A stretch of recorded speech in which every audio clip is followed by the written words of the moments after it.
بنگلہ دیش کے 50ویں یوم آزادی پر شرکت کے لیے آنے والے انڈین وزیر اعظم نریندر مودی کے خلاف احتجاج اور پرتشدد مظاہروں میں 4 افراد ہلاک ہو گئے۔ مودی کے خلاف احتجاج اور مظاہرے بنگلہ دیش میں ان کی آمد سے قبل ہی شروع ہو گئے تھے۔ برطانیہ سے منتقل ہونے والا وائرس پنجاب، خیبر پختونخوا، اسلام آباد اور آزاد کشمیر میں پھیل رہا ہے، جو کہ خطرناک ہے۔ صورتحال دیکھ رہے ہیں، تشویشناک مریضوں میں اضافہ ہوا ہے، وبا تیزی سے پھیل رہی ہے، فیصلوں پر عمل درآمد نہیں ہو رہا جیسا ہونا چاہیے۔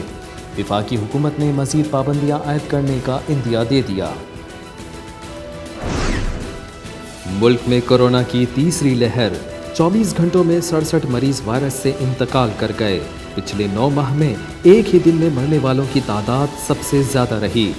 ملک میں مجموعی اموات کی تعداد 14,158 ہو گئی ہے۔ فعال کیسز کی تعداد 42,348 ہو گئی۔ وزیر اعظم عمران خان نے نیا پاکستان ہاؤسنگ اسکیم کے لیے قرضوں کی حد 100% بڑھا دی۔ گھروں کی تعمیر کے لیے حد 50 لاکھ سے بڑھا کر 1 کروڑ روپے کر دی ہے۔ اب کرایہ نہیں، نہایت کم قسط دے کر عوام گھر کی مالک بن سکتی ہے۔ حکومت عوامی فلاح و بہبود کے لیے کیا کر رہی ہے، عوام اس سے بے خبر ہے۔ کارکردگی اور کامیابیوں کو اجاگر کرنے کے لیے حکومت نے اشتہاری مہم پر 1 ارب روپے خرچ کرنے کی منظوری دے دی۔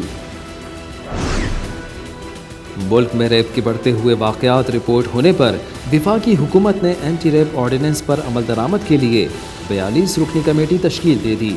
پارلیمانی سیکریٹری قانون ملکہ بخاری کمیٹی کی سربراہ ہوں گی۔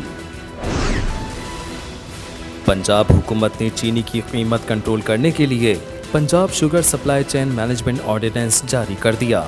ادھر لاہور کے چینی ڈیلرز نے احتجاجاً دکانیں بند کر دیں۔ ان کا مطالبہ ہے کہ ایف آئی اے کی کارروائیاں بند کرائی جائیں۔ ایف آئی اے نے چینی سٹہ بازی میں ملوث 40 افراد کے بینک اکاؤنٹس سیل کرا دیے۔ چینی کی ذخیرہ اندوزی اور معاہدے کے تحت چینی فراہم نہ کرنے پر ٹریڈنگ کارپوریشن نے 9 شوگر ملز کو بلیک لسٹ کر دیا۔ Sugar mills trading sugar of Pakistan کے ٹینڈر میں بھی شرکت نہیں کر سکیں گی۔ خیبر پختونخوا میں مدت ملازمت 63 سال سے کم کر کے دوبارہ 60 سال کر دی گئی ہے۔ صوبے کی کابینہ کی جانب سے سول سرونٹس ترمیمی آرڈیننس نافذ ہونے کی سمری پر گورنر پختونخوا شاہ فرمان نے دستخط کر دیے۔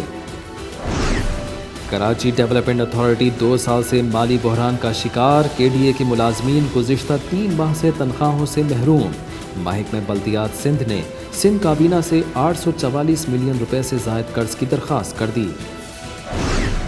ملک میں سیاحت کو فروغ دینے کے لیے پی آئی اے نے لاہور سے اسکردو پرواز شروع کرنے کا اعلان کر دیا ہے۔ لاہور سے اسکردو 1.5 گھنٹے کا کرایہ 7,500 روپے رکھا گیا ہے۔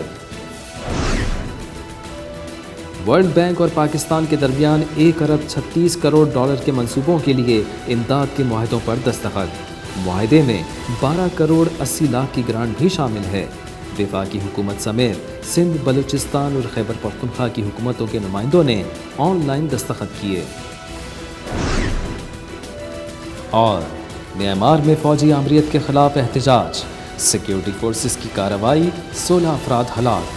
میانمار کے جرنیلوں کی جانب سے مسلح افواج کا دن منانے کے موقع پر مظاہرین کو پیٹھ اور سر میں گولی مارنے کا حکم دیا گیا تھا۔